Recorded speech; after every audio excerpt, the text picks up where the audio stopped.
How to avoid paying dividends when you short a stock. So let's recap real quickly what it means to short a stock. Essentially what you're doing is you are doing the opposite of what investors do. Most investors look at a stock and they think, this stock is underpriced at the current price. I'm going to buy it now, take advantage of this time arbitrage, and close my position or sell the stock when the price is higher. So I might see 37 in American Airlines here and think it's too low of a price and that American Airlines should be trading at like $50. So I buy the stock, hold it, and then sell it when it gets to $50. Now the case with American Airlines is that it pays a dividend. So every quarter, every 3 months, you're going to get 10 cents in dividends. Now that comes from the company, goes to you. When you short stock, what happens to the dividend? This is a common question when you first start shorting a stock. Well, shorting a stock is essentially borrowing a stock from a person or company willing to lend it and then selling it directly to someone else, but you're still on the hook for giving that stock back. So you can think of it as a transaction between three people. Let's bring up something here to make it easier. So we got you, who borrows the stock. We got the lender, who lends the stock to you, and then we have the buyer, who buys the stock from you. Alright, so the first thing that happens is you take it from the lender, and the second thing that happens is you sell it to the buyer. So you sell it first, and then later you buy it back when the price has fallen. So American Airlines looks like a good short. You short the stock at 37, you wait for it to drop to 35, you buy it back, and you've taken $2 per share in profit. But what happens to that dividend that you have to pay out? Where does it go? Well, the lender should get the dividend because he was the one who owned the stock in the first place. But the fact is, because you borrowed the stock from him and sold it to the buyer, now the buyer gets that dividend. So when the company actually pays out the dividend goes directly to the buyer. But the lender should have gotten that dividend had he held on to the stock. And it's just a common rule in investing and trading that the person who borrows the stock still has to pay the dividend to the lender. So if you short American Airlines and American Airlines has to pay a dividend in April, you're going to have to take out of your own pocket money to pay the lender that dividend. So that's one reason you often don't want to short stocks that pay out dividends. But let's say we really want to short American Airlines. What do? Well, you got a couple choices here. The first is you just take the hit because maybe the short opportunity is so large, so profitable that even if you have to pay out dividends, it's going to be minuscule in comparison to the profits you get by shorting the stock. But there's a better way to do it. So I'm going to show you how to avoid paying dividends when you short stock. And it's a simple option strategy, but it's not very common, not very popular. In fact, in this Platinum Essentials option tool I use, the strategy is not even listed, so we have to create it ourselves. So I'm going to show you what that is. Now take note that American Airlines right now is trading at $37. What I generally would like to do is I create a strategy where what we're doing is we are selling a call option and buying a put option. So we're going to buy a put and we're going to sell a call. Now when we do this, expiration date doesn't really matter in this case, but when we do this we want the strike price to be the same for both of these options.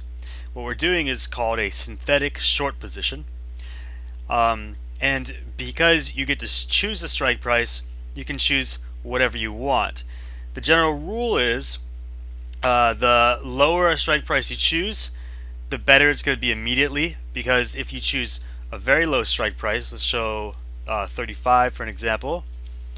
If you use the strike price of 35, you amazingly get paid to short stock instead of having to pay to short stock. So you can open this at a credit, in other words. But I recommend you open it at a debit for most cases. So we're going to go higher in the money for the put. We want the put to be high enough in the money for reasons I'll tell you in a second.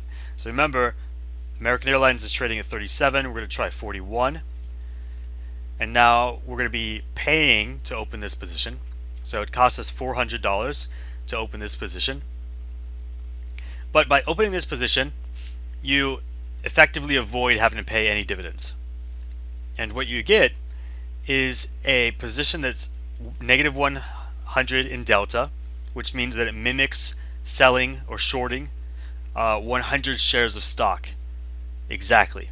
So when the stock moves down $1, your position also moves down, and your position profits by $1.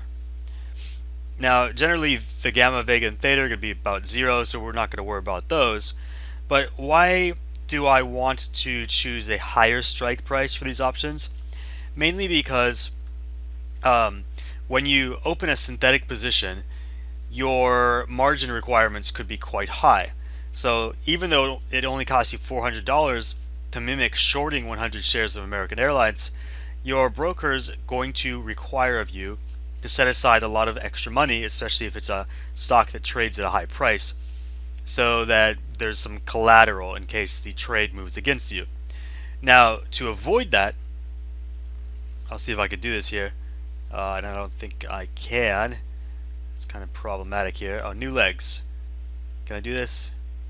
Alright, I'm just gonna go back, choose a butterfly or something, and I'll show you what I mean by this. So you generally want to be higher in your strike price. I'm going to go up to 41 so that you can do this. So I'm going to do these two legs right here are exactly the same thing that you just saw. We're buying a 41 put, we're selling a 41 call, but then we have this extra leg. We're going to buy a call that's above that and out of the money. So the reason we do this, the reason we put the strike price higher, is so that the call that we buy is very cheap and minimizes the profit that is cut into when we add this call in here. Now, why are we adding the call? The call protects our upside. So unlike a short where you have a potential unlimited loss, you could wipe out your account with a short gone wrong. With a call above it, you cannot wipe out your account with. Sorry, that's a mistake. You cannot wipe out your account because your risk is now limited, and the risk is limited to the difference between the strike price of the call and the synthetic position. So you see how now our max risk is not unlimited, but it's only $844. So the way that's calculated is the difference between these two strike prices, that's 4, times 100, so that's 400, and then minus the entry cost. So it's 400 and then $44. So you got 400 plus $444, that's your max risk. So we've limited the risk.